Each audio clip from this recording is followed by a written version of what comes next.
আজ সরস মেলা প্রাঙ্গণ ঘুরে দেখলেন রাজ্যের রাজ্যপাল। পঞ্চম দিন আজ সরস মেলা মার্জনা করবেন। পঞ্চম দিনে আজ সরস মেলা হাপানিয়া স্থিত আন্তর্জাতিক মেলা প্রাঙ্গণে চলছে এই মেলা। এদিন উপস্থিত ছিলেন রাজ্যপাল। 20তম আঞ্চলিক সরস মেলার পরিদর্শন করলেন রাজ্যপাল ইন্দু সেনা রেড্ডি নাল্লু। বিভিন্ন স্টল ঘুরে দেখলেন তিনি। সহায়ক দলের সদস্যদের সাথে মত বিনিময় করলেন তিনি। গত 13ই ডিসেম্বর থেকে মেলা শুরু হয়। আগরতলা হাপানিয়া স্থিত আন্তর্জাতিক মেলা প্রাঙ্গণে আয়োজিত সরস মেলার প্রথম 3 দিন বিক্রি হয়েছে 2,74,00,000 টাকা। প্রতিদিন 90 থেকে 92 লক্ষ টাকার বিভিন্ন সামগ্রী বিক্রি হচ্ছে বলে জানান ত্রিপুরা গ্রামীণ জীবিকা মিশনের সিইও তরিত কান্তি চাকমা।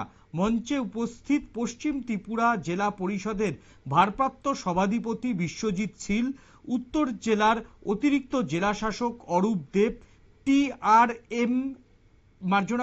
টিআরএলএম অতিরিক্ত সিও সুব্রত মজুমদার প্রমুখ। কি উঠে এসছে সংশ্লিষ্টদের তরফ থেকে দেখে নেব।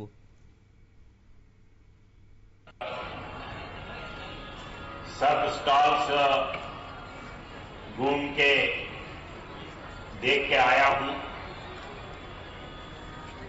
और देखने के बाद इधर आने के बाद दीदियों का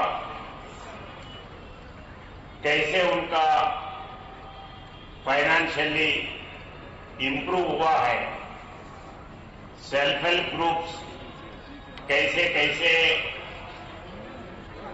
आगे आए हैं, लोन लेके उनका आइटम जो है ब्रांड के वैसे लाए हैं।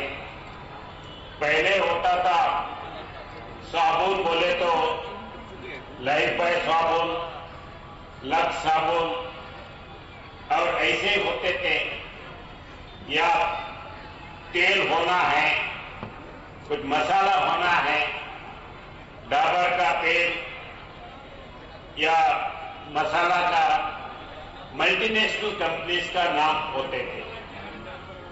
मगर अभी इधर सेल्फ हेल्प ग्रुप्स का दीदी का ब्रांड्स भी अपन इधर इनॉग्रेट करे हैं।